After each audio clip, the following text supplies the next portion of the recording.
ഞാൻ വന്നിരിക്കുന്നത് ഒറ്റയ്ക്കല്ല, 101 പേര് കൂടിയിട്ടാ വന്ന് അടുത്ത കോമഡി. അപ്പൊ ഞാൻ ശരിക്കും പറയാനുള്ളത് പറഞ്ഞിട്ടേ പോവുള്ളൂ. ഒരു ബഹളം ഉണ്ടാക്കിയാലും ഞാൻ മാറില്ല.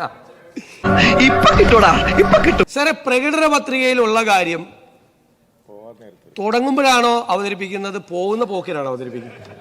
ഇവൻ പറയുന്നത് വിശ്വസിക്കരുത്. ഇവൻ ഭക്ഷണം കഴിക്കാനും കള്ളം പറയാനും മാത്രമാണ് വാ തുറക്കുന്നത്. 2500 രൂപയുടെ സാമൂഹ്യ സുരക്ഷാ പെൻഷൻ കൊടുക്കുന്നു.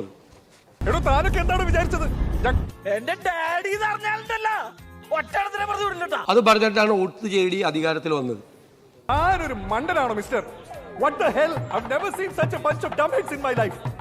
എന്നിട്ട് 4.25 കൊല്ലക്കാലം 1 രൂപ കൂട്ടിക്കൊടുത്തില്ല.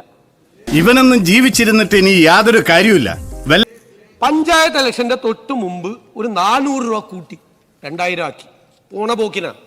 പോണപോക്കിന് അങ്ങനെയാണോ പ്രകടന പത്രിക നടപ്പാക്കുന്നത്? നീ എന്താ പറഞ്ഞത്?